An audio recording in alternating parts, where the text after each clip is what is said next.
En primer lugar, primeramente, muchas gracias a los asistentes por haber venido aquí, evidentemente al Colegio de Ingenieros de Caminos, a la demarcación del País Vasco, por haberme invitado, al Museo Rezola, también, como digamos, anfitrión de este acto, y también a Mario, porque Mario me conoce y a pesar de conocerme, pues me invita como ponente.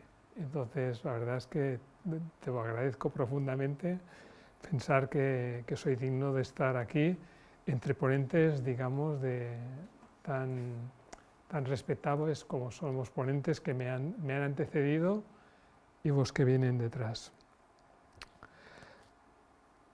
Os voy a hablar de una faceta quizá menos conocida de Eduardo Torroja, que son las obras que hizo él vinculadas, yo he llamado Pirineo catalán, pero realmente son obras relacionadas con una zona muy determinada, que es la cuenca alta del Noguera Pallaresa.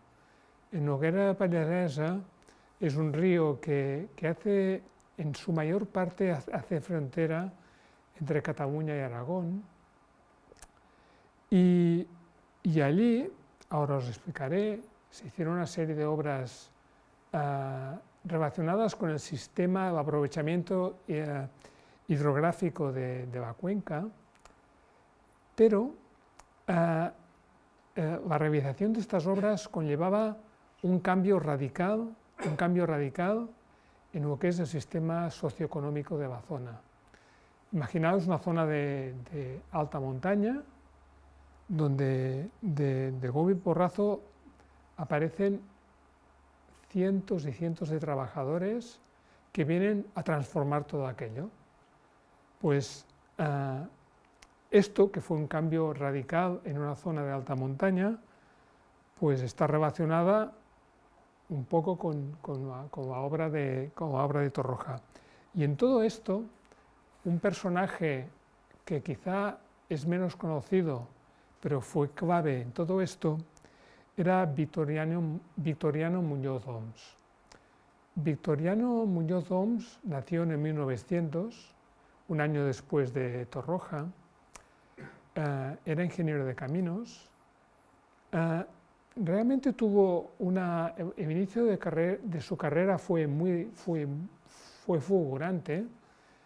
En el año 35 fue nombrado ingeniero responsable, ingeniero director del Pla General d'Obres Públiques de Catalunya.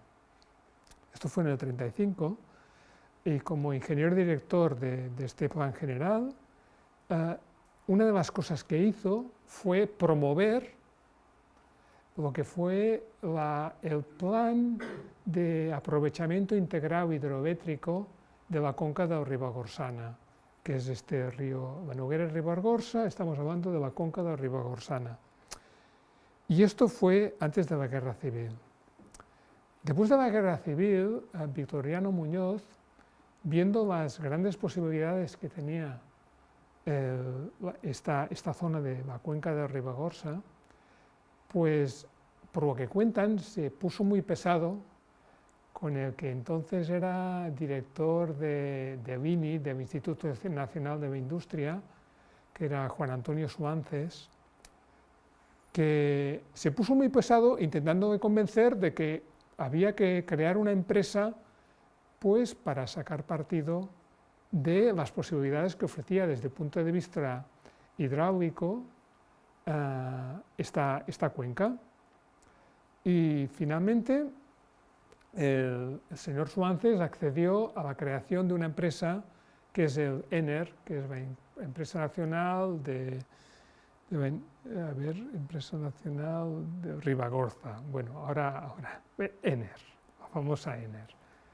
Y aquí es donde empieza, porque la verdad es que desconozco cómo fue la ligazón, pero se creó el ENER, en el cual el director era Vitoriano Muñoz y el presidente fue Eduardo Torroja. O sea, Eduardo Torroja desde un principio fue director de Vener, y esto estábamos hablando del año 47. Desconozco la relación entre Eduardo Torroja y Vitoriano Muñoz.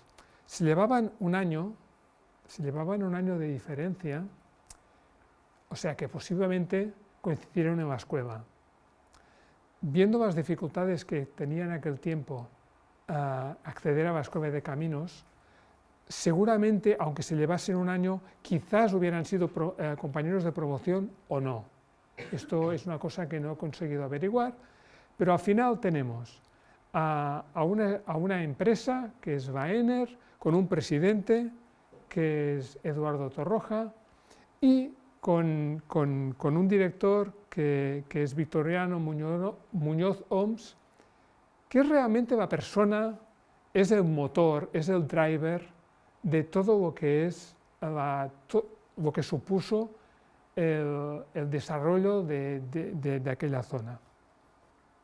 Para realizar todas las obras que se tenían que realizar, pensad que se tenían que realizar, se había pensado hacer 10 entraves hidroeléctricas. Claro, la construcción de 10 entraves hidroeléctricas con todo el sistema de alimentación de estas centrales hidroeléctricas necesitaba una mano de obra impresionante, que evidentemente no podía ser abastecida desde la misma zona, ¿no?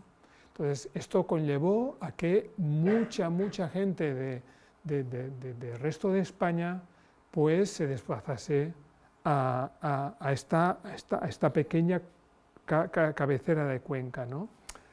Y no solo se tuvieron que crear pues, poblados que algunos estaban cerca de las zonas de los tajos donde se trabajaba, pero luego hubo un poblado muy importante que es en el mismo Pont de Suert, que Pont de Suert era un poco la capital, donde la población, donde había con más peso y con más actividad, y paralelamente a todo lo que es la construcción de lo que son las viviendas para estos trabajadores, había una cosa que había que satisfacer, que son las necesidades espirituales de estos trabajadores, ¿no? Estamos pensando que esto es una época de posguerra, en que la presencia de la Iglesia y de la religión en la sociedad es muy importante, y entonces Eduardo Torroja intervino en tres grandes obras, en tres obras relacionadas con esto, que es la nueva iglesia de Pont de Suert, de la que os voy a hablar, y luego dos capillas, la capilla de Xerallo, que también voy a hablar, y de la capilla del Sant Esperit. Además de esto, Torroja intervino en una obra magnífica, impresionante, que es la presa de Canelles. La presa de Canelles es una presa situada en el punto más bajo de la zona geográfica de la cual hoy os voy a hablar. Esto está entre Os de Balaguer, en la parte catalana, y me cuesta mucho siempre recordar este nombre, en Topiña, bueno, ya me irá sabiendo, que es en la parte aragonesa, y esto es una presa, ya veréis que es impresionante. Entonces, Eduardo Torroja participó en estas cuatro obras, y esas son las obras que os voy a presentar. Os voy a presentar el orden que os voy a presentar. A ver, ¿cómo las presento, no? Pues os voy a presentar de la más impresionante y más grande a la más sencilla. Este será el orden. No sigue exactamente un orden cronológico, pero me pareció que era un criterio que era igualmente válido, ¿no?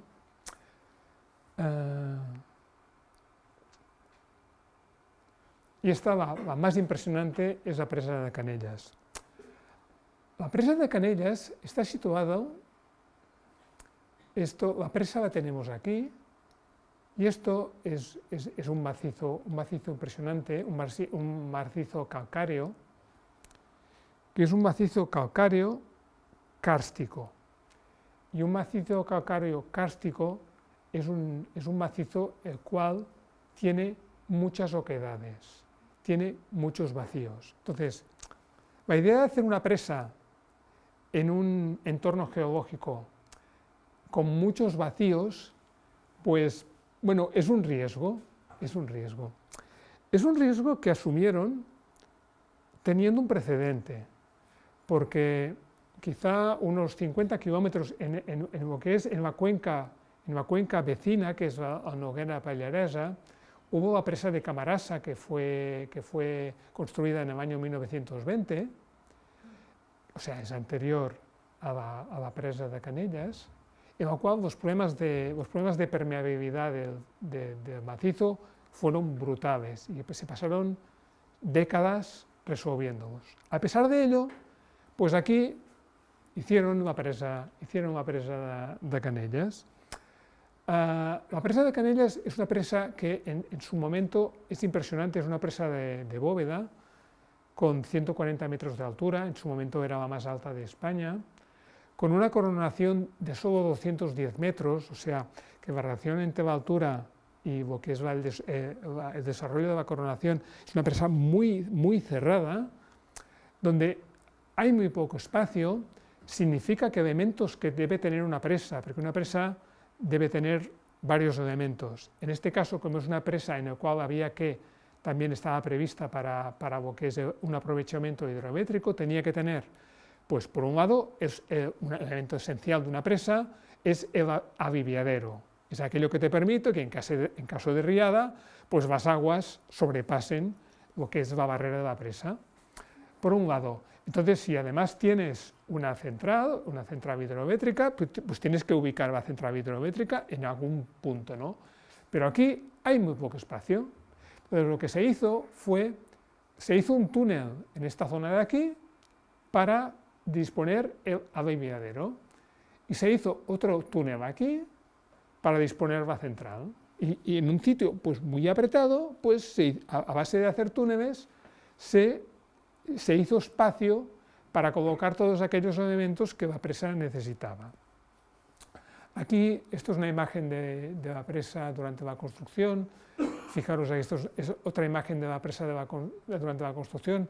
La coronación aún no está hecha y las aguas del río, lo que se estaba utilizando para desaguar las aguas del río y trabajarlo al máximo en seco, era lo que acabó siendo el aviviadero de fondo, que es aviviadero que siempre se dispone en las presas, porque siempre hay que acabar vaciando el fondo para lo que sea, ¿no? Para mantenimiento, incluso para garantizar un caudal ecológico, que es lo que se garantiza actualmente, ¿no?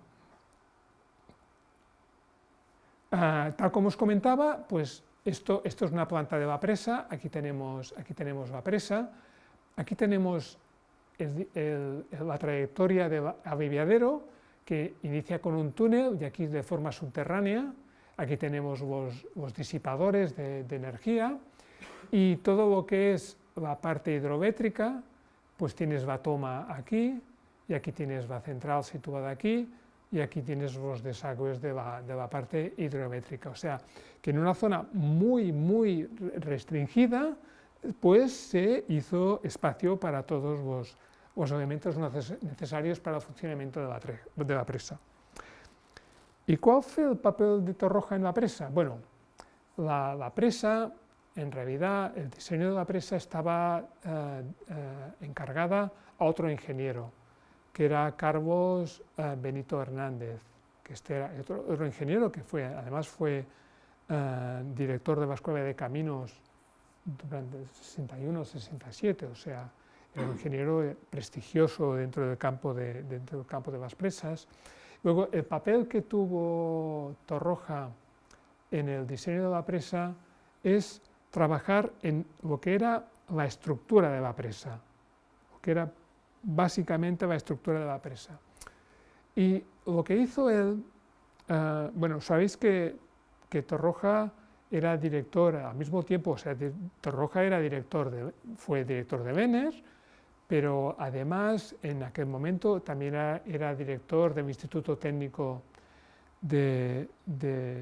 nunca me acuerdo, el Instituto Técnico de la Construcción y el Cemento, y además era director del Laboratorio General de Ensayo de Materiales de Construcción. O sea, estaba un poco en la punta de lo que era la tecnología de la construcción en aquel momento, ¿no? Entonces, a él lo que se le encargó es lo que es el dimensionamiento de la propia presa, al margen de lo que fuera la cerrada y la relación de la presa con el terreno, ¿no? Y lo que hizo tanto desde el laboratorio como del instituto, lo que él intentó crear es como una metodología de trabajo.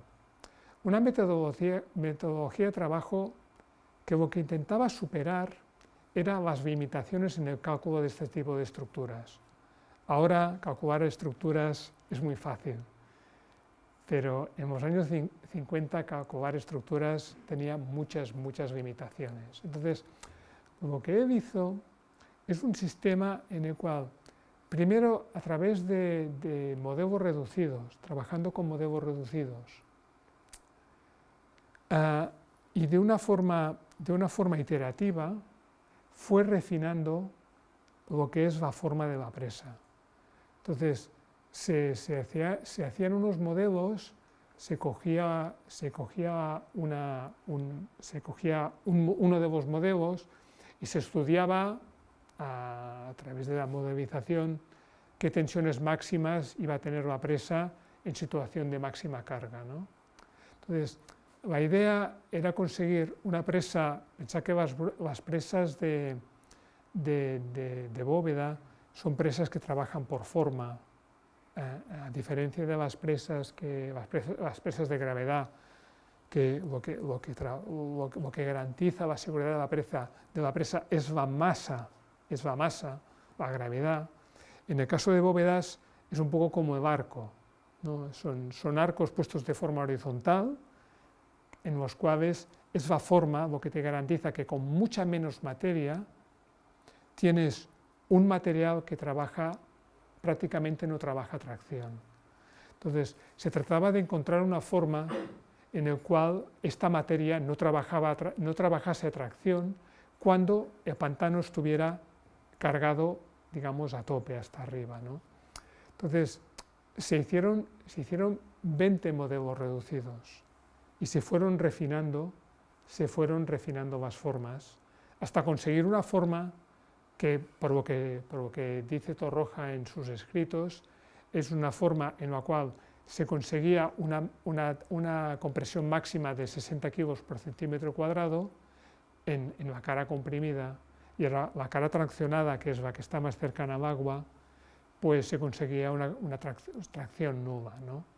Y esto era el proceso en el cual. Pero no solamente esto, sino que luego, para comprobar que estos modelos reducidos estaban funcionando, luego se empleaba un método que se llamaba el trial load. El trial load es un método en el cual lo que se hace, que algunos de vosotros igual vos estudiasteis en la escuela, porque yo tuve la oportunidad de estudiarlo en la escuela, que es lo que se hace, es se coge la presa y se hace como un emparrillado de la presa, en el cual de forma horizontal tienes unos arcos y de forma vertical tienes unas ménsulas. Entonces, trabajando con la compatibilidad de deformaciones en los nudos entre estos arcos y estas ménsulas, se estudia un poco la distribución de cargas entre cada uno de estos elementos, y esto se acaba traduciendo en una distribución de tensiones dentro de la masa del hormigón, ¿no? Entonces, haciendo esto, o sea, haciendo los modelos reducidos y posteriormente aplicando el modelo de trial load, lo que se hace es comprobar la estabilidad de la presa en las situaciones más desfavorecidas, que la peor es la de la presa totalmente cargada, ¿no? O sea, la presa con agua hasta arriba, hasta la coronación. Y bueno, hecho esto, aquí tenemos la presa. La presa, ya os he comentado que en coronación tiene una longitud de 210 metros, tiene una altura sobre terreno de 140 metros y de 150 metros sobre cimientos, y tiene una característica especial, es que por su interior no tenía galerías de inspección. No sé, conocimiento que tenéis de presas, pero normalmente muchas de las presas, en todas, tanto si son de gravedad como si son presas de bóveda, por dentro hay unas galerías que te permiten inspeccionar y controlar pues, lo que son las filtraciones y controlar pues, los movimientos. Pues esta presa no lo tenía. O sea, en esta presa todo control se hacía desde fuera, y digamos, todas estas pasarelas y estas escaleras son unas estructuras exteriores a la presa que te permitían visualmente controlar pues, la forma en que la presa se comportaba bajo carga, ¿no? Y por ejemplo, este elemento de aquí, este es un elemento de maniobra del canal de fondo que hemos visto antes funcionar, que también se hacía de forma exterior. Y esto pues esto que no es muy habitual. Si recordáis presas de gravedad, pues veréis que no es tan habitual que lo que son los elementos de inspección de la presa sean exteriores. Pero ya os he comentado que esta presa estaba situada en un macizo kárstico. Y también os he comentado que este macizo kárstico es proclive a tener filtraciones. Y dicho y hecho, o sea, esta presa tenía problemas de filtraciones gravísimos. Entonces, resultó que ya durante los estudios geológicos se vio que esta presa sería difícil de llenar, pero hubo otra cosa, otro hecho que tuvo una afectación muy grande en la presa. Y esta afectación viene de lejos, o de relativamente lejos. Estamos hablando de la presa de Malpasset. No sé si habéis oído hablar nunca de la presa de Malpasset. La presa de Malpasset es una presa situada en la zona de la Riviera Francesa, en la Costa Azul, unos 9 kilómetros aguas arriba de Fréjus, y es una presa también, igual que la de... Es una presa mucho más pequeña, 60 metros de altura, con una capacidad de almacenamiento también reducida de 50 hectómetros cúbicos, cuando en realidad la de Canellas es de casi 700 hectómetros cúbicos, es otro orden de magnitud. Esta presa inicialmente estaba pensada construirse 200 metros aguas arriba de donde se colocó, pero estudios geológicos que se hicieron en la cerrada anterior mostraron que podía haber problemas de filtraciones, y además había unas fallas que podían afectar al funcionamiento de la presa, y de forma inexplicable se decidió hacer la presa 200 metros aguas abajo. Pero allí donde se hizo la nueva presa, resulta que no se hicieron estudios geológicos. El ingeniero a que encargaron la presa, que era André Coin, este ingeniero súper renombrado, era una persona con un gran prestigio. Era un ingeniero que había trabajado con Freycinet, con Eugène Freycinet, en el puente de Plougastel, porque los dos coincidieron durante la Primera Guerra Mundial. Durante la Primera Guerra Mundial, en plena guerra coincidieron, se conocieron y luego pues Coin acabó trabajando con Freycinet en el puente de Plougastel. Y después Coin, después de esto, realmente era un ingeniero muy brillante que aportó ideas técnicas muy buenas siempre donde iba. Acabó siendo un renovado, un muy apreciado ingeniero de presas. Y realmente diseñó presas por todo el mundo. Y una de las presas que diseñó fue la empresa de Malpasset. Y la empresa de Malpasset, ya os digo, es una presa que no es muy grande. La utilización a la que estaba destinada no era aprovechamiento hidroeléctrico, sino que era simplemente, estaba limitado a lo que es pues, agua de riego y agua de boca y sobre todo la regulación del río, ¿no?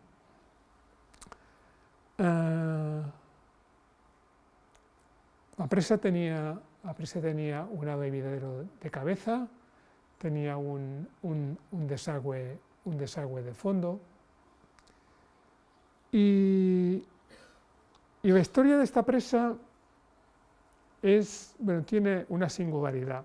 Es que esta presa nunca llegó a ser probada. Esta presa fue construida en el 52, se construyó entre el 52 y el 54, y a partir del 54 empezó a funcionar, pero el régimen de lluvias de la zona, es un régimen de lluvias mediterráneo, hizo que nunca esta presa llegase a la máxima carga, sino simplemente iba, a medida que se iba haciendo uso del agua, tanto ya os digo, de agua de riego como agua de boca, pues nunca llegó a llenarse.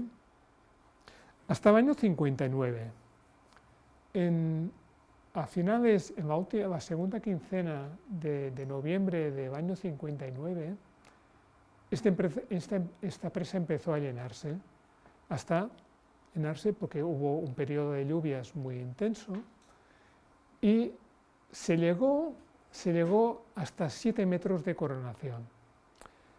Cuando el agua estaba a 7 metros de coronación, empezaron a aparecer unas grietas en esta zona de aquí, aparecieron unas grietas. Y entonces había que decidir a ver qué se hacía. Si se abría el desagüe de fondo, porque lo único que teníamos disponible era el desagüe de fondo, pues había que decidir si se daba salida o no se daba salida. Pero en aquel momento, 1 kilómetro aguas abajo de lo que es la presa, se estaba construyendo la autopista de Marsella a Niza. La autopista, cuando vamos para Roma, cuando vamos para Italia, pasamos por aquella autopista. Y se estaba construyendo un puente sobre el río, ¿no? Entonces se decidió apurar un poquitín más. Entonces, evaporar un poquitín más y no abrir el desagüe de fondo, ¿qué hizo? Pues que el nivel de las aguas subió. El nivel de las aguas subió hasta un nivel que nunca había subido. Y mientras tanto, aparecieron unas filtraciones a través de unas grietas en la base de la presa. Entonces, el 2 de diciembre de 1959, la presa rompió.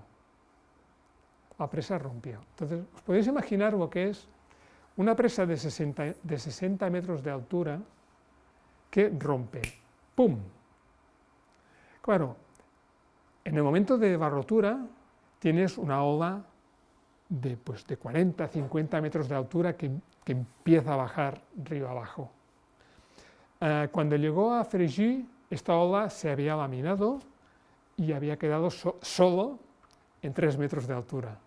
Pero claro, os imagináis Fréjus, una ciudad en el llano, con una ola de 3 metros, con un tsunami, porque en realidad es un tsunami de 3 metros de altura, pues bueno, el resultado fueron más de 420 muertos. y miles de damnificados. O sea, el desastre de la presa de Malpasset fue impresionante. La verdad es que yo no he tenido la oportunidad de visitarlo in situ, pero la verdad es que ver las imágenes de resultado de cómo una obra, digamos, tan robusta de la ingeniería, aunque sea una presa de bóveda, que no es una presa de gravedad, una obra tan robusta queda digamos, reducida a esto, pues la verdad es que es impresionante, ¿no? Cuando se estudió qué es lo que había ocurrido, los factores que llevaron a esta catástrofe son varios. Un factor importante era que André Cohen era un ingeniero renombrado, era un ingeniero prestigioso. Entonces quizá hubo un cierto rebajamiento a la hora de establecer sistemas de control sobre lo que se estaba haciendo. Esto por un lado. Por otro lado, el hecho, os he comentado, de que la presa se hizo en una zona en la cual no se habían hecho prospecciones geológicas. Eso también fue un rebajamiento por parte de quien me correspondía regular todo esto, ¿no? Y el hecho es que en aquella zona había una falla tectónica, y esta falla tectónica, con la presión del agua, lo que hizo fue crear unas supresiones para arriba. También en una época en que se pensaba que las presas de bóveda no eran tan susceptibles a las supresiones como eran las presas de gravedad. Claro, las presas de gravedad trabajan por su propio peso. Claro, las supresiones es algo que reduce su eficacia. En el caso de las presas de bóveda se pensaba que esto no era tan importante. La verdad es que la experiencia demostró que no era así, porque entonces ¿qué pasó? Que esta presa de bóveda pasó a tener unas supresiones muy grandes que afectaron a la estructura. Esta estructura rompió, y cuando falló en una zona determinada, falló más o menos en esta zona de aquí, pues se fue todo garete, ¿no? O sea que este es el resultado de la presa. Lo curioso es que André Cohen, que fue un ingeniero prestigioso, renombrado y triunfador, parece ser que no superó el golpe, porque él se sintió personalmente responsable, aunque seguramente hubo muchos factores, ya os comento, que intervinieron en esto. Él se sintió realmente personalmente afectado, y de hecho 6 meses después de la rotura de la presa él murió con 69 años, y lo que había sido una carrera ascendente y triunfadora, pues acabó con él con un gran fracaso, ¿no? Pero bueno, volvemos a Canellas. Claro, en Canellas lo que no faltaban son estudios geológicos. ¿Por qué? Porque tenían un problema, que es el problema de las filtraciones. Pero cuando vieron lo de Malpasset, dijeron, ¡jo! Igual aquí tenemos un segundo problema, que es el problema del comportamiento de la presa, teniendo en cuenta no solo la presa, sino la cerrada.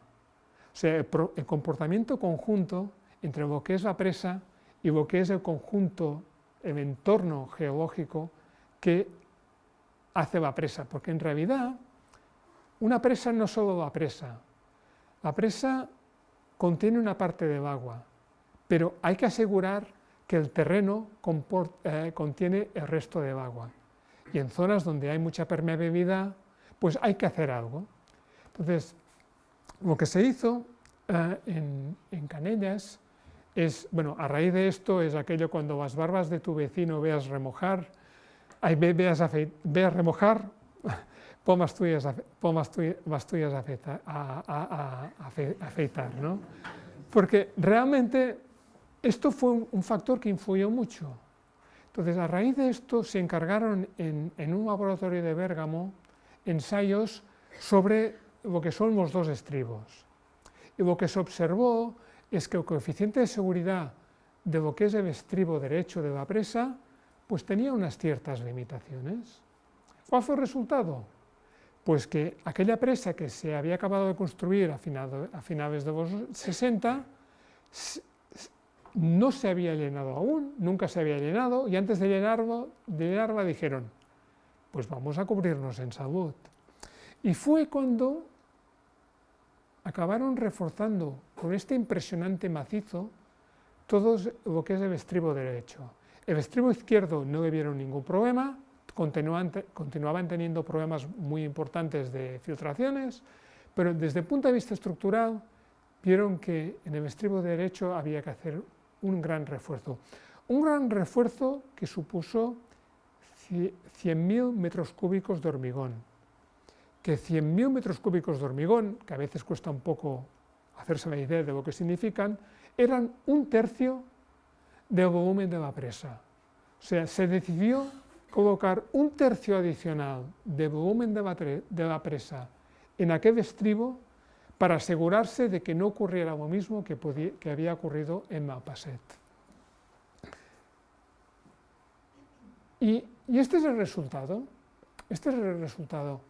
Ya os he dicho que es un resultado en el cual todo está muy apretado, en el cual tú tienes la cerrada aquí tienes la central, lo que son los túneles de acceso a central hidroeléctrica, aquí tienes la salida del aliviadero y aquí tienes este gran elemento, este gran mazacote, que es este mazacote que nos aseguraba que el estribo derecho pues fuese suficientemente resistente. Mazacote que hay que reconocer que se hizo con cierta gracia.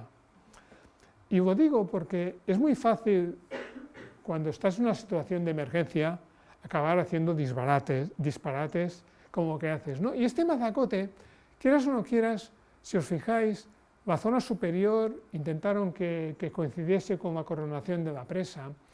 Hay una serie de bermas aquí, y lo que se hizo es que cada 2 bermas coincidiesen con el nivel de las pasarelas, de manera que desde un punto de vista compositivo hubo un cierto cuidado en el diseño de este gran parche que se iba a hacer a la estructura, ¿no? O sea, a pesar de todo, lo que hubo un cierto cuidado sobre lo que es la calidad estética de esta presa, ¿no?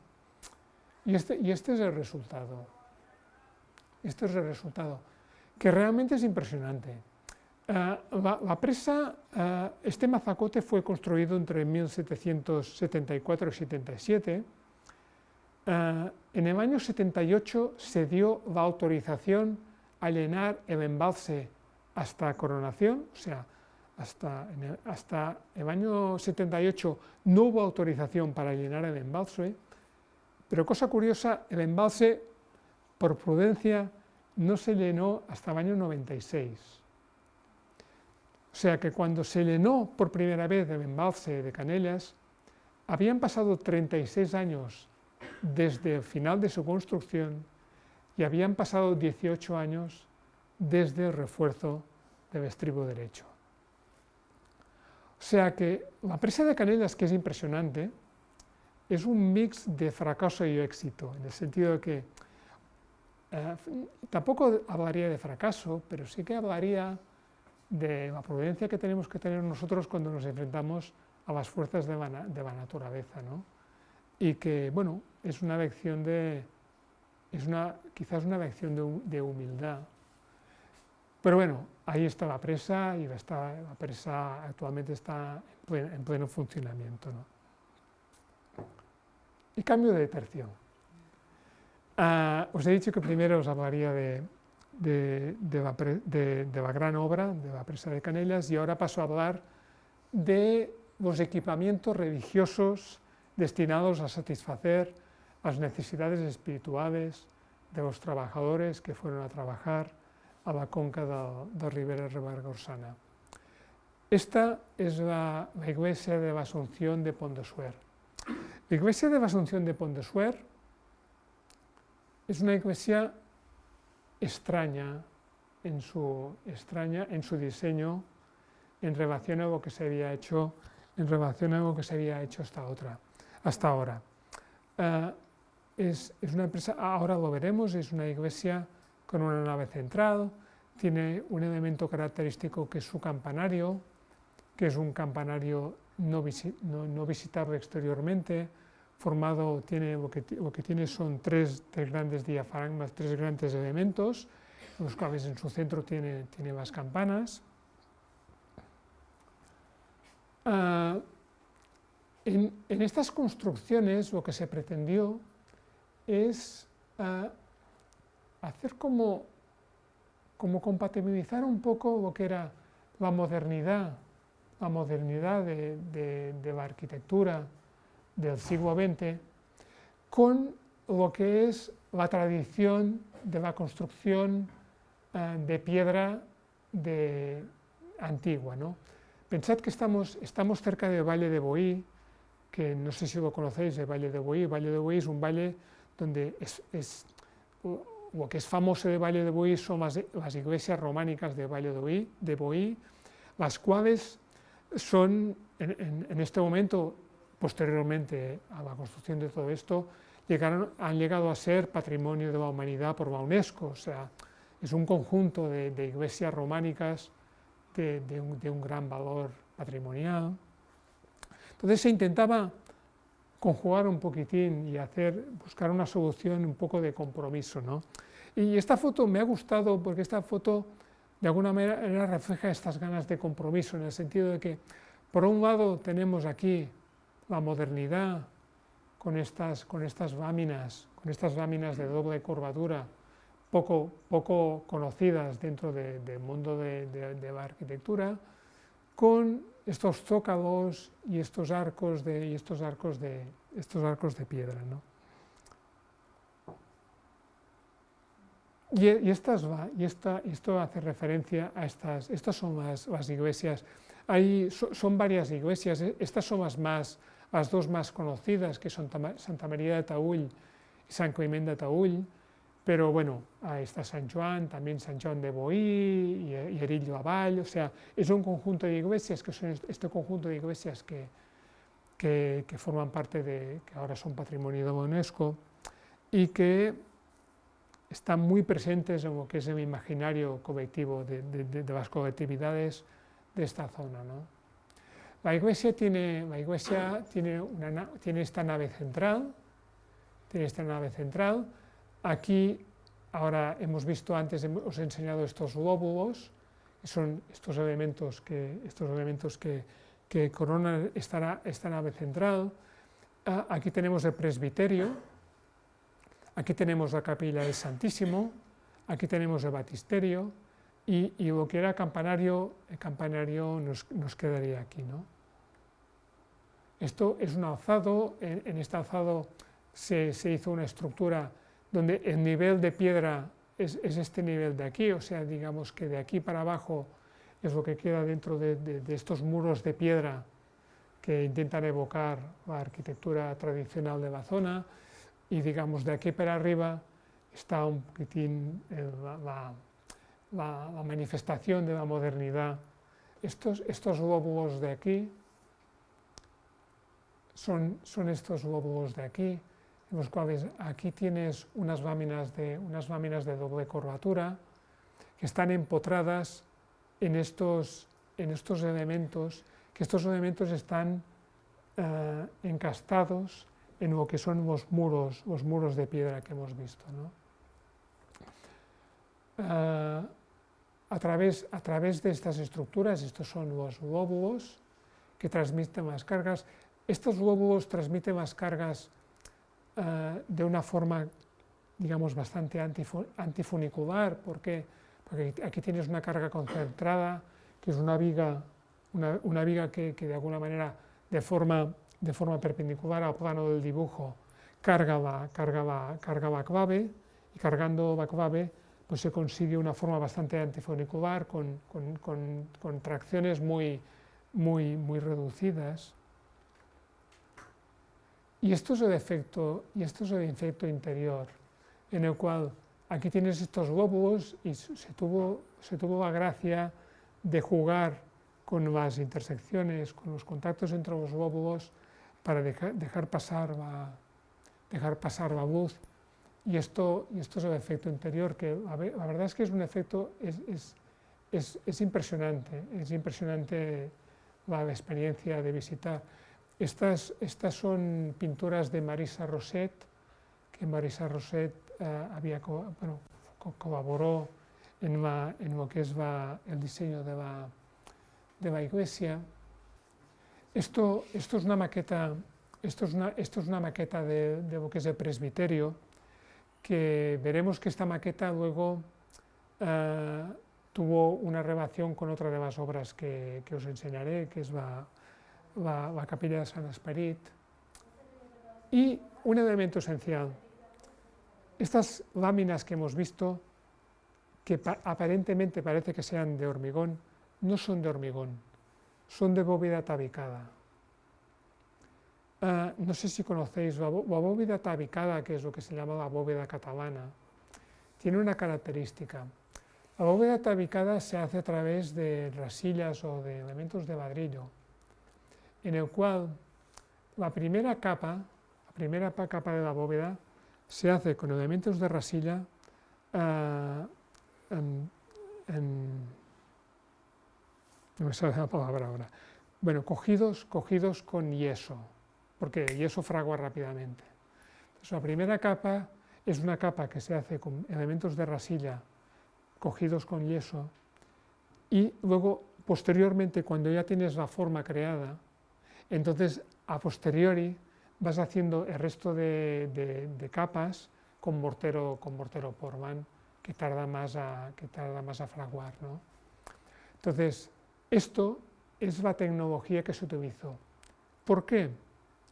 Porque, primero, porque es una tecnología económica. Y es una tecnología económica porque el material es muy barato y porque no precisas cimbra. Porque lo que haces tú es que una pieza se aguanta sobre la anterior, y una pieza se aguanta sobre la anterior, y como que el yeso fragua muy rápidamente, lo que haces es que realmente se te está aguantando. Y vas haciendo por capas, y solo con unas pequeñas plantillas tú vas creando tu obra, pero no necesitas una cimbra, no necesitas un encofrado, no necesitas algo, ¿no? Entonces, tienes por un lado un material muy económico, con unos medios muy reducidos, y lo único que necesitas es una mano de obra diestra, pero también es una mano de obra que trabaja con mucha rapidez, ¿no? Entonces, esta es la solución que eligió Torroja, y recordáis que Torroja era un maestro de hormigón.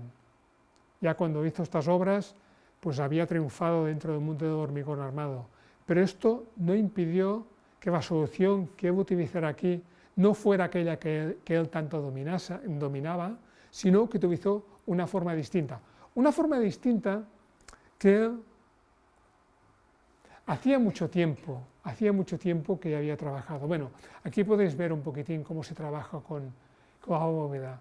Fijaros que lo que se hace es, ¿veis? Se va progresando, colocando con yeso la primera capa y luego con mortero de Portman las demás, con unas pequeñas plantillas que te van creando la forma, y así se crean formas muy complejas. Y digo que Torroja para él no era nuevo, porque cuando empezó a trabajar, él empezó a trabajar en hidrocivil cuando acabó la carrera, y cuando empezó a trabajar en hidrocivil, empezó a trabajar, hidrocivil era la empresa de José Eugenio Rivera, y esta empresa se le adjudicó el diseño de puentes sobre el caño de Santi Petri en Cádiz. Y esto son los cajones de cimentación del puente. Estos cajones de cimentación, que son cajones de aire comprimido, significa que lo que se hace es este cajón es estanco por arriba, entonces este cajón se asienta sobre el terreno, los trabajadores entran por aquí, por unos elementos, a través de unas cámaras, en los cuales aquí hay una sobrepresión, un aumento de presión respecto a la presión hidrostática del agua, y aquí se va excavando de forma con los medios que puedes tener en esta zona, y el cajón se va hincando hasta llegar al terreno duro. Ese tipo de construcción, que es un tipo de construcción que se ha utilizado mucho en Estados Unidos, pues se utilizó aquí. Lo que pasa es que él introdujo la realización de este elemento. Y este elemento, que aparentemente parece que hubiera sido fácil hacerlo en hormigón, él propuso hacerlo en su día, ya cuando empezó a trabajar, propuso hacerlo con bóveda tabicada. Entonces, esto es el ejemplo de la utilización de la bóveda tabicada, a la cual, sumando esta jaula que se colocaba encima y uniendo los dos elementos, se creaba este cajón, que es el que te permitía luego hacer las cimentaciones, lo que permitió hacer las cimentaciones de Puente de Santipetri. Otra utilización en la cual se utilizó la bóveda tabicada fue en el depósito de agua del hipódromo de la Zarzuela. Esto ya fue después de la Guerra Civil. Antes de la Guerra Civil, en el año 34, que es este depósito se había diseñado en hormigón armado. Entonces, después de la Guerra Civil, viendo las limitaciones que había de acceso a los materiales, pues él rediseñó la estructura, pero esta vez, en vez de con hormigón armado, pues lo hizo con bóveda tabicada. Pero de una forma ingeniosa, de manera que lo que es el vaso, que es lo que tiene que contener el agua, lo hizo con hormigón armado, porque la bóveda tabicada, digamos, tiene sus limitaciones para evitar filtraciones, pero lo que es la transmisión de estos esfuerzos al terreno sí que se hizo con bóveda tabicada. O sea, que en los años 50, cuando él propuso la utilización de bóveda tabicada en Pont de Suert y en otra obra que veremos después, es una tecnología que él, de alguna manera, pues ya dominaba, aunque él en aquel momento ya era conocido como uno de los grandes maestros del hormigón armado en Europa, ¿no? Y cambiamos de tercio.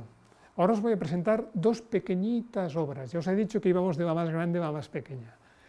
Esta es la capilla de la colonia de Xerallo, la colonia de Xerallo.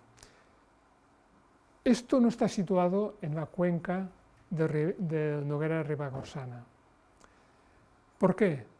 Porque esto en realidad no está relacionado con los aprovechamientos hidroeléctricos, sino que está relacionado con la fábrica de cemento que proveía cemento a estos aprovechamientos. Entonces esto estaba en la cuenca vecina, que es la cuenca de Noguera Pallaresa. Tenemos dos ríos, el Noguera Pallaresa y el Noguera Ribagorsana, que los dos desembocan en el Segre, y estamos en la cuenca vecina. O sea, esto no está en el Noguera Ribagorsana, pero está relacionado con el Noguera Ribagorsana. Y esta fue la solución que inicialmente propuso para la capilla que tenía que dar servicio espiritual a la colonia que trabajaba en la fábrica de cemento de Xerallo. Esta es la propuesta, que esta propuesta la hizo sin visitar el lugar. Entonces, en un libro, en uno de sus libros, que es el libro Las estructuras de Eduardo Torroja, él confiesa que realmente cuando fue a visitar el lugar, dijo, esto no cabe, esto no es para aquí, ¿no? Y la verdad es que estuvo bien que no cupiese, porque realmente la solución que propuso, para mí, es una gran solución. Es una solución muy sencilla, es una solución basada en lo que es la geometría triangular, la cual Esto está orientado a poniente, o sea, estos son planos originales del proyecto, en realidad está orientado a poniente. Aquí lo que tienes son estos elementos de aquí, que son las paredes laterales. Tienes un gran ventanal aquí, que es el único ventanal que hay en el interior de la iglesia. Significa que entra luz mientras entra luz por aquí. Y es una obra recomiendo, sobre todo si alguna vez vais por ahí, os recomiendo visitarla porque es fantástica. Es fantástica porque es una obra muy sencilla y no tiene quizá las pretensiones que tenían otras obras de Torroja. Es muy sencilla, ¿no? Estos son los planos del proyecto. También he querido compartir aquí los cálculos hechos a mano de lo que es la geometría, que la lección que cuando yo veía estos cálculos, cuando los recibí de la Fundación Torroja, cuando los pedí, es no hace falta utilizar muchos ordenadores y mucha tecnología para realmente hacer una obra maestra. Y simplemente con unos cálculos casi desgarrabados en unas hojas de papel, sin mucho cuidado, porque es con muy poco cuidado, pues se llega a justificar obras que realmente para mí son obras excepcionales, como es la capilla de Cherallo.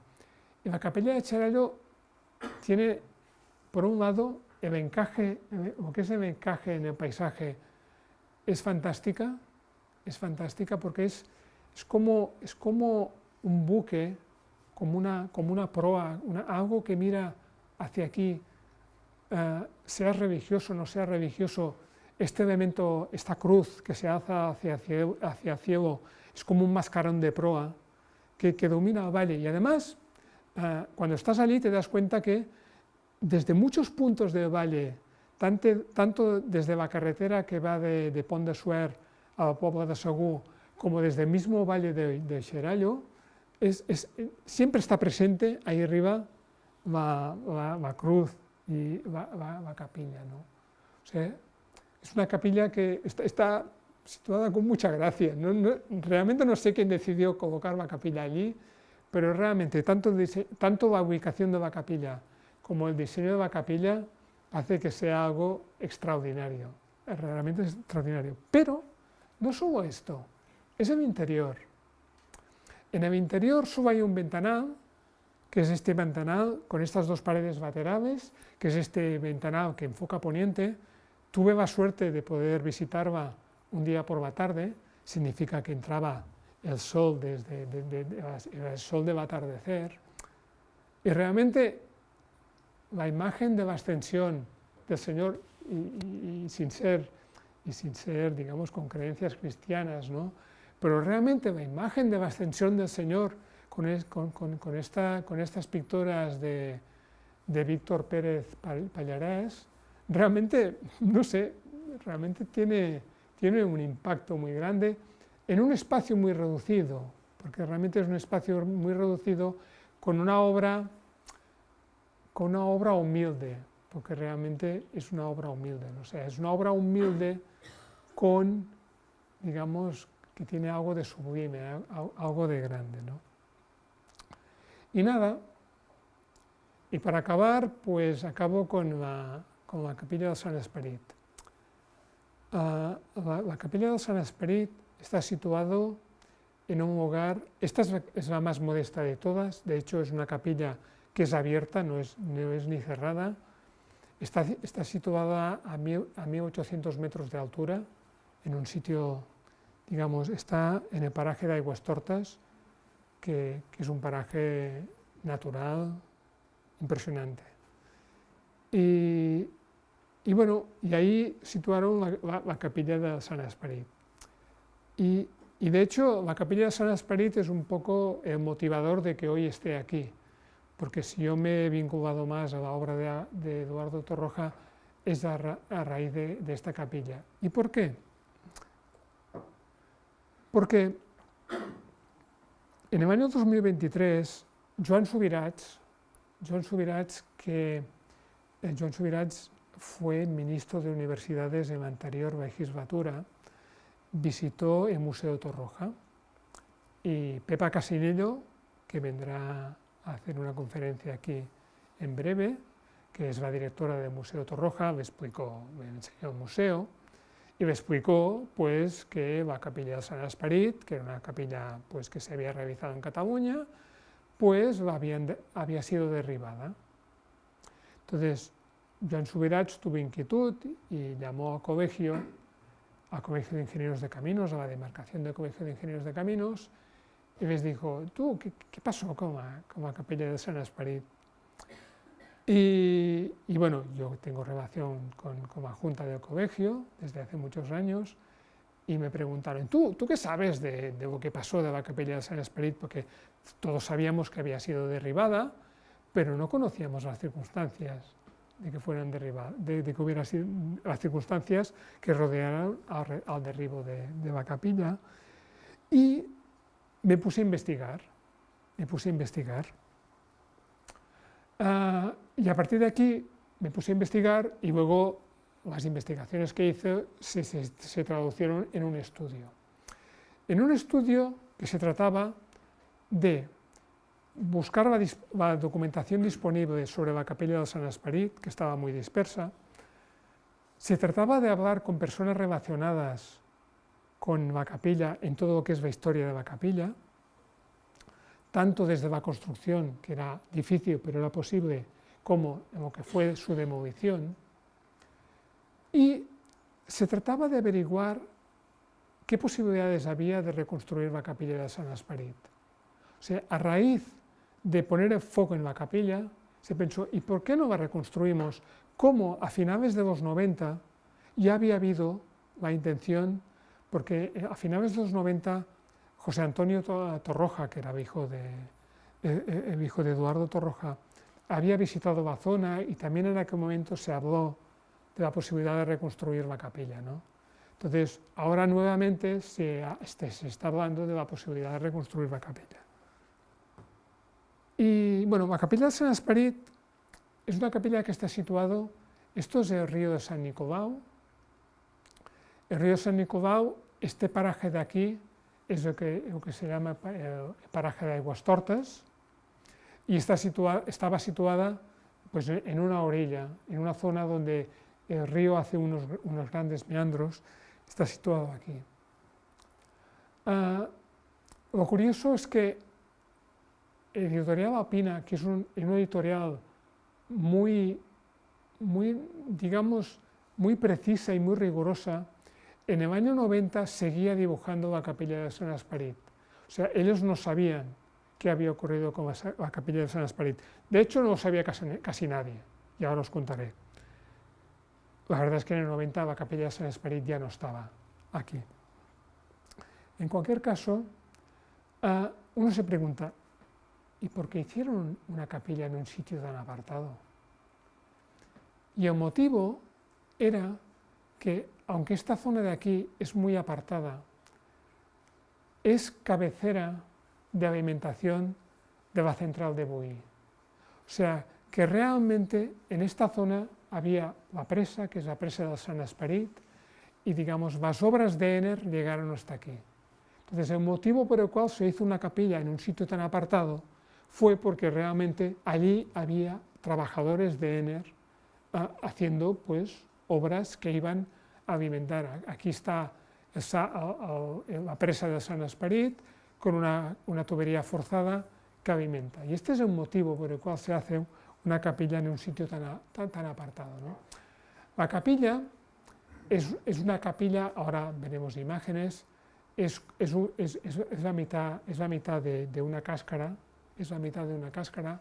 de dimensiones reducidas, de 8 metros, aproximadamente 8 metros de anchura por 8 metros de altura y 7 metros de profundidad, que está,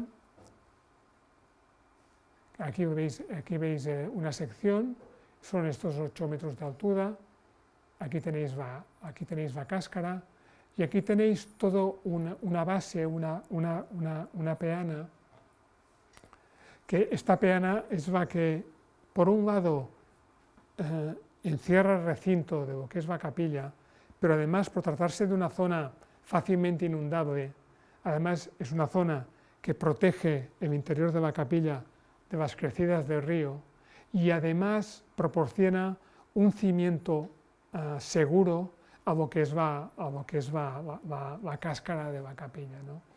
En el borde libre de la capilla lo que se propuso es este sistema de tirantes, un poco a modo de radios de bicicleta, que lo que hacen es estabilizar las posibles inestabilidades que puede tener el borde libre, ¿no?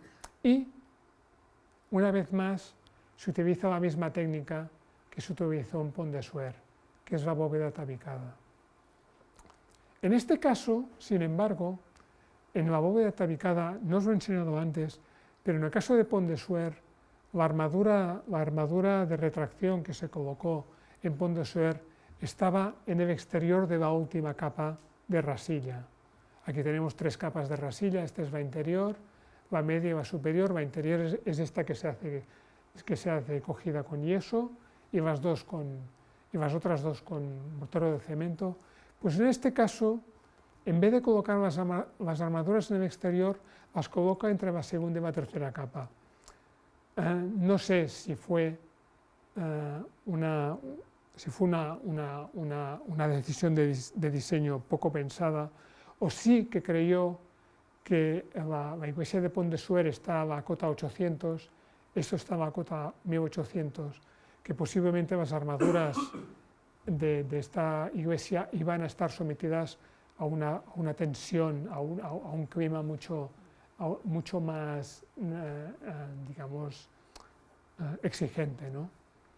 El hecho es que, bueno, esto es la capilla.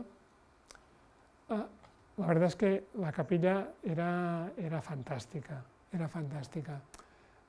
Era una capilla estructuralmente compleja, porque realmente estructuralmente y de diseño era compleja, pero en cambio tenía una apariencia muy sencilla. Realmente tuvo yo creo que en pocas ocasiones se utilizó como capilla, pero se utilizó miles de veces como refugio. O sea, esto es una zona muy utilizada, muy transitada por gente que le gusta el excursionismo, el senderismo, y cuando las cosas se ponían feas en alta montaña, pues este era un refugio ideal en invierno. Y en verano era un sitio donde la gente disfrutaba del entorno, porque realmente el entorno de Aigüestortes es un entorno excepcional, es un entorno sublime, excepcional. La obra se construyó en el año 53. En el año 55, Franco vino no a inaugurar la capilla, porque la capilla ya hacía un tiempo que había estado construida, vino a inaugurar unas centrales, vino a la zona. Pero cosa curiosa que 3 semanas después de la llegada de Franco, Franco hizo un decreto para constituir un parque nacional aquí. ¿Y por qué? Pues porque aquí había lucha entre distintas familias para lo que era la explotación de la madera en la zona. Entonces, las luchas, las cuitas entre estas familias hicieron que unos convencieron a Franco para que declarase parque nacional esta zona para fastidiar a su competencia, ¿no? Entonces, vino aquí Franco y en 3 semanas, pues esto se constituye como parque nacional. Y esto cambia totalmente el panorama, porque esto de ser una zona alejada y, digamos, fuera de los focos, pasa a ser un parque nacional. Parque nacional que durante muchos años no tuvo recursos.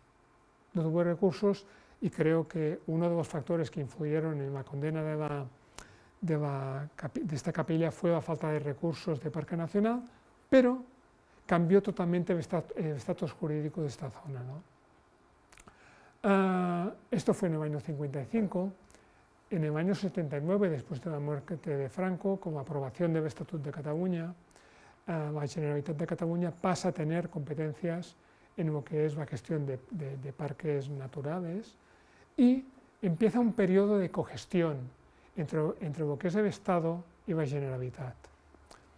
Durante este periodo de cogestión, realmente el dinero para funcionamiento del parque venía del Estado, porque la Generalitat se había acabado de crear y no tenía un duro, ¿no? Y era realmente Icona el que iba inyectando, pero aunque fuera Icona el que iba inyectando pues, los recursos para funcionamiento del parque, realmente eran recursos que eran muy limitados. Y estos recursos...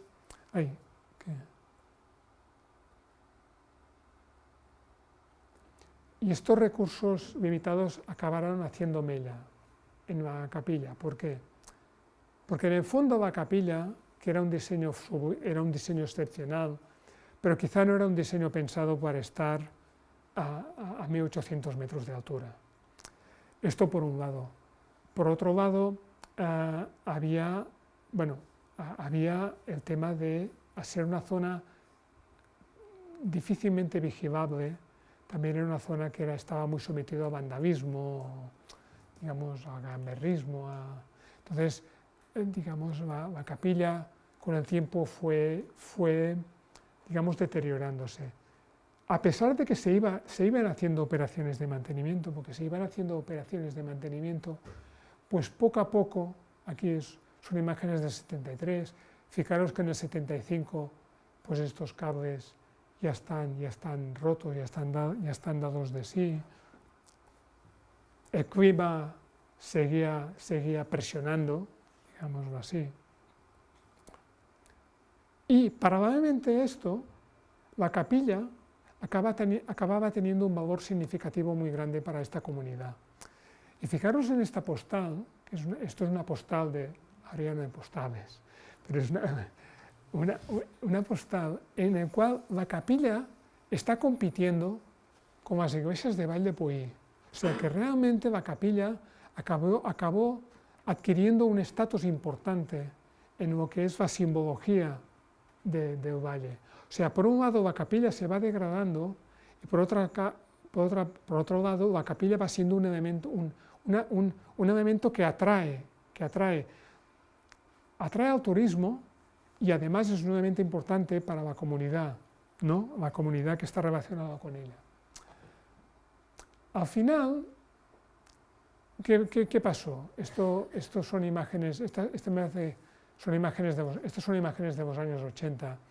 Fijaros ya que el exterior de la capilla pues tiene mucha parte de mortero desconchado, o sea que significa que en su interior seguramente la armadura estaba en muy mal estado y los cables pues estaban como estaban. Entonces los gestores del parque vieron que esto era un problema, porque durante el verano sobre todo esta capilla atraía a muchos turistas y en contrapartida lo que ocurría es que era una capilla que podía ser un peligro, ¿no? Y en un momento determinado deciden derribarla. Lo curioso es que esto, yo hablé con la persona que decidió derribar la capilla. Este era el subdirector del parque. O sea, había un director del parque por parte de Icona, que era Antonio Monzón, y luego estaba Ángel Clavería, que era el subdirector del parque, que era la persona que estaba siempre en el sitio. Había un director por parte de la Generalitat y un director, que era un subdirector del parque por parte de Icona. Y Ángel Clavería, cuando hablé con él, me dijo, no, yo fui la persona que mandó derribarla. Y además lo decía con orgullo, lo decía con orgullo. Lo decía con orgullo y él me decía, es que la capilla era un problema, pero además la capilla era un elemento racionalista representante de la arquitectura del movimiento moderno, en un espacio natural. Esta persona con la que estaba hablando era biólogo. Entonces, él me decía, esto por un lado. Además, la capilla representaba una época determinada, que era la época, o sea, se relacionaba la capilla con el periodo franquista. Entonces, el hecho de que la capilla fuera un representante de un periodo que, digamos, sobre todo durante la transición, era un periodo, digamos, rehuido o apartado de alguna manera. El hecho de que era una persona extremadamente naturalista, que pensaba que la capilla era un intruso en un entorno muy naturalizado, pues para él el derribo de la capilla pues era un orgullo, y él la verdad es que lo expresaba con orgullo. Pero lo curioso es que cuando me preguntó, y bueno, ¿y esto cuándo fue? Dice, pues no me acuerdo. O sea, lo curioso es que la persona que había mandado derribar la capilla no se acordaba de cuándo había sido derribada la capilla. Entonces me faltaba a mí, ¿cómo voy a averiguar cuándo fue derribada la capilla? Había mucha gente que decía a principios de los 90, mediados de los 90. Entonces, un día por la noche estaba en casa probando palabras clave en el ordenador de una forma totalmente, digamos, aleatoria, y me sale una tesina de especialidad de una doctoranda o una futura doctoranda en geografía, que hablaba de un tema sobre el impacto turístico de la zona de Vall de Boí, en la zona, no sé, era algo que no tenía nada que ver. Y en un pie de página decía, la capilla fue derribada en otoño de 1987. Pienso, ¿y eso? ¿Y esta chica? ¿Dónde ha sacado esto? Claro, aquella misma noche me puse en contacto con la doctorando. Dice, no, sí, apareció en un periódico local. ¿Qué es este periódico local? En abril del 88, o sea, había pasado medio año desde el derribo, en el diario La Mañana, que es un diario local de Lleida, se había publicado un artículo en el cual se notificaba o se hablaba de que la capilla había sido derribada durante el anterior otoño, ¿no? Y fue así como descubrimos cuándo había sido derribado. O sea, al final descubrimos que la capilla fue derribada por los motivos que os he explicado y que fue derribada en otoño de 1987. En otoño de 1987, luego posteriormente, he hablado con las personas, he hablado con la viuda de uno de los albañiles que derribó la capilla, y ella me contaba, no, mi marido me explicaba que el día que fueron a derribarla, estuvieron desayunando dentro de la capilla.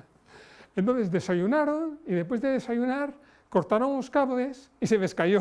O sea, que realmente la situación de la capilla estaba en una situación muy precaria, y sí es cierto que los gestores del parque tenían motivos para hacer algo, no digo derribarla, pero sí que la capilla estaba en una situación muy precaria, pero bueno, finalmente pues nos quedamos sin la joya de la capilla.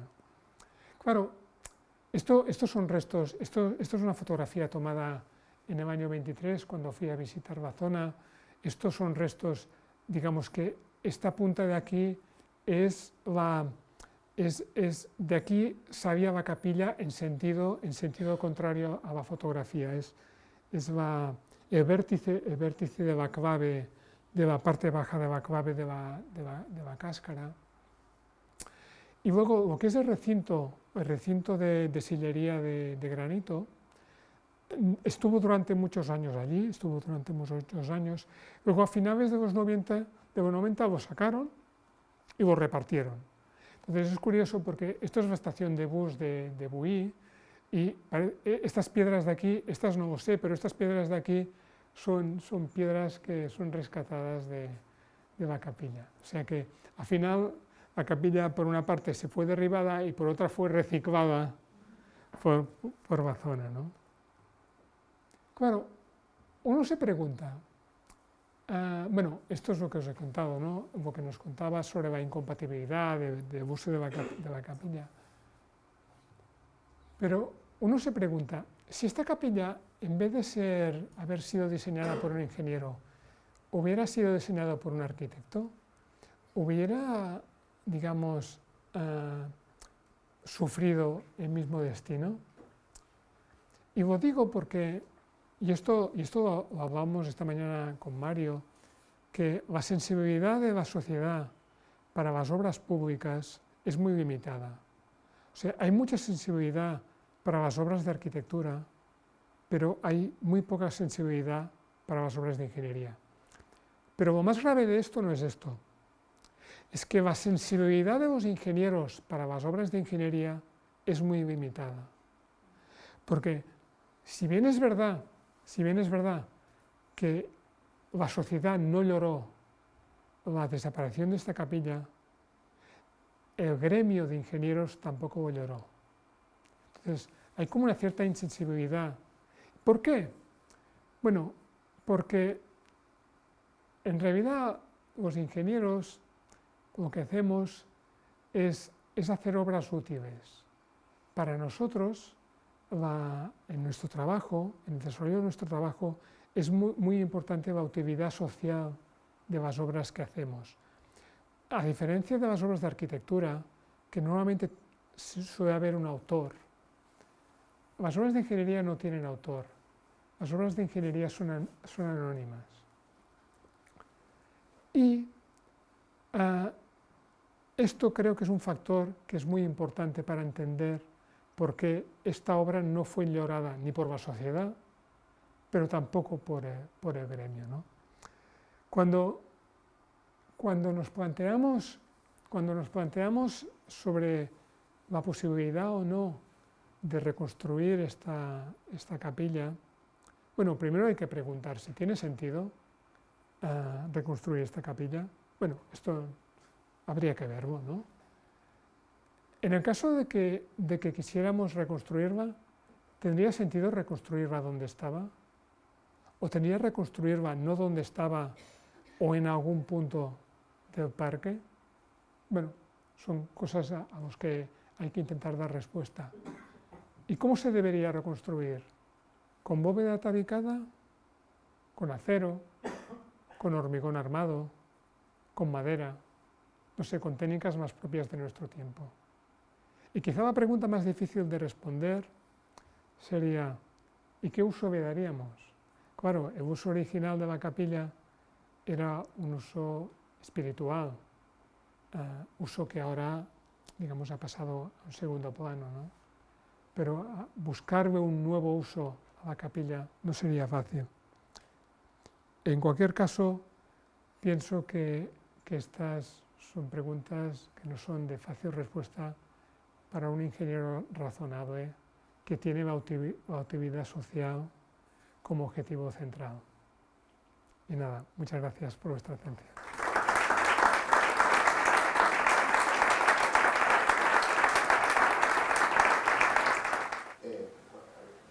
La charla tuya y sobre todo la del mes pasado de Jorge era sobre las formas estas de las obras de cuadratura, las cáscaras, eso es alta ingeniería, eso es un torropar, pues extraordinario.